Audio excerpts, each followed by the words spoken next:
A lot of people undermine their story. A lot of people undermine the things that they have went through and overcame in life. There's so many people out there that have a story and experiences to share that could honestly, truly impact somebody in ways that they don't even imagine. One of the major reasons why I'm here right now is because of the impact that other people have had on me.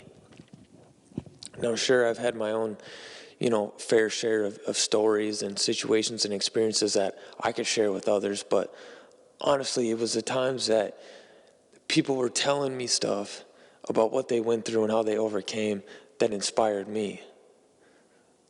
So today's title of the video is Your Story is Yours. And it's very hard and it's very confusing, and it can bring confusion at times that we don't really truly embrace our story, or we only like pieces of it, or we want to leave these parts out because it might not want to be what other people hear. And so I've dealt with this in the past 4 years.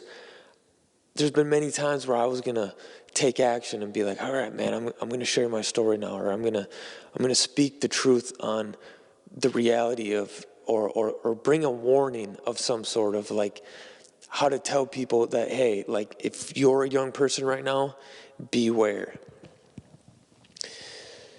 Not everybody's going to listen to you, and that's okay. And don't expect everyone to listen to you. Not everybody's going to understand where you're coming from either, and that's just fine.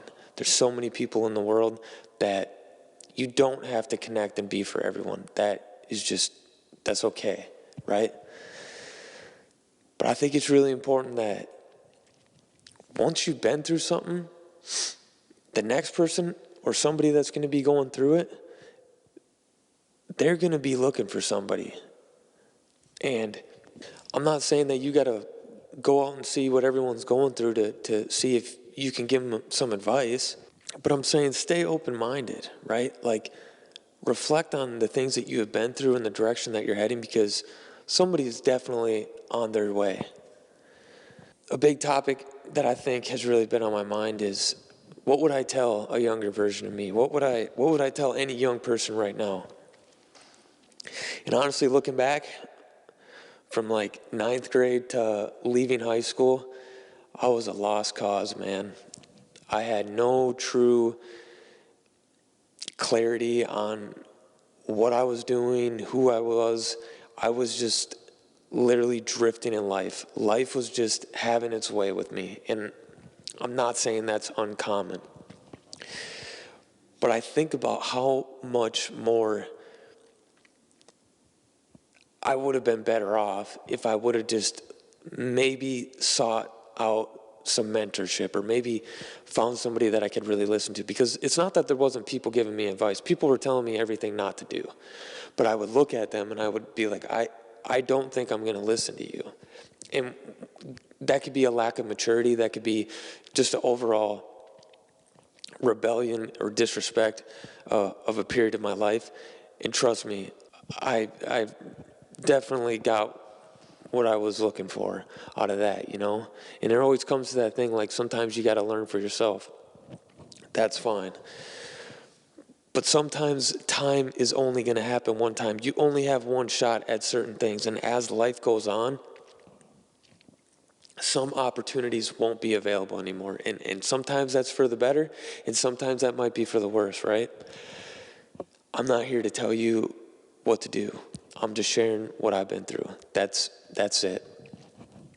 And so I look at times back in my younger years, and if I were to give myself one message, I would say this: find who you are and find your purpose. And I know that's a hard thing to think about at 16, 17, 18 years old. But if I look back and I really understand why I wasn't looking for that, it's because I thought I found everything I was looking for. All the desires, all the escapes, all the substances, all the cool stuff that I thought was cool, I found it. That is how dangerous life can be. And I can get more into this topic as in a later time. But that's the reality of it. You get one shot at these things.